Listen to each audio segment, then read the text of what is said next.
know you're wondering about what you saw in our capital city this weekend. As my friend Erwin Kotler said on Saturday, freedom of expression, assembly, and association are cornerstones of democracy, but Nazi symbolism, racist imagery, and desecration of war memorials are not. It is an insult to memory and truth.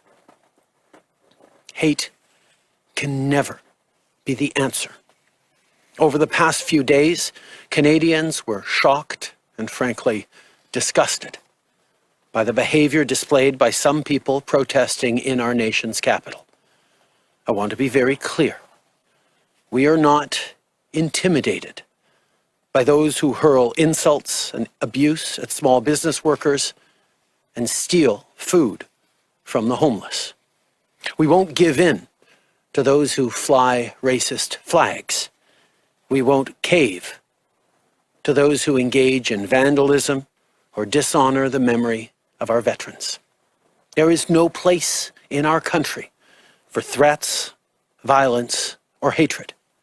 So to those responsible for this behavior, it needs to stop.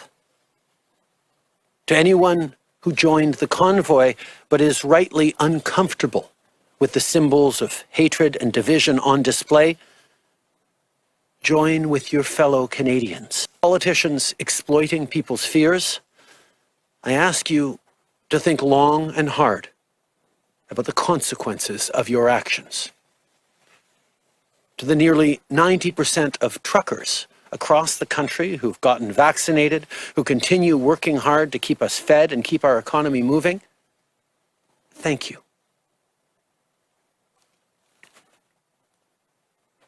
As part of our job as politicians, every single day, we make decisions about who to meet with, who to respond to, how to respond to them, who to engage with, how not just our engagements, but our example impacts on public discourse.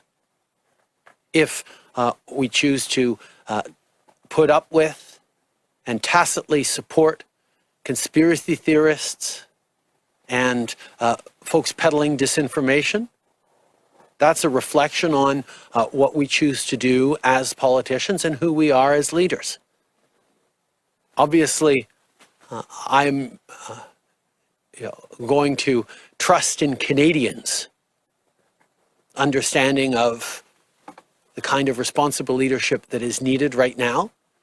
And I'm sure Canadians are watching what all politicians are doing right now and remembering who is choosing to stand up for what and for whom, and what choices they are making as leaders. I think through this pandemic, Canadians have seen and have a right to expect responsible leadership. First of all, I'd like to make sure that people are safe, first and foremost, that small businesses, restaurants in Ottawa can get back to work, that citizens can go to their jobs, that parliamentarians can continue to do the important work of serving Canadians, of upholding our democracy. Yes, there is a right to protest. There is a right to make your voices heard loudly and clearly. But there is not a right to shut down our democracy or our democratic processes. There is not a right to abuse, intimidate, and harass your fellow citizens who are trying to go about their business, trying to live their lives, and not necessarily in agreement with what you are doing.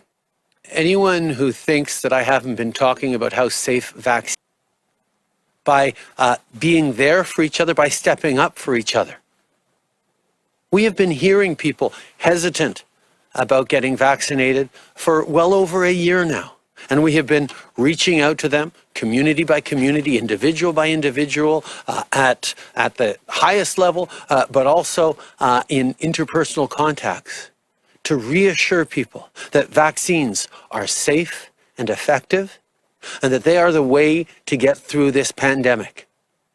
So yes, the concerns expressed by a few people gathered in Ottawa right now are not new, not surprising, are heard, but are a continuation of what we've unfortunately seen in disinformation and misinformation online, conspiracy theorists about microchips, about God knows what else that go with the tinfoil hats. We have been clear every step of the way that the work our frontline health workers, the work our scientists and researchers are doing, the people at Health Canada, the people working on these vaccines all around the world, is the work that will get us through this, get us back to the things we love.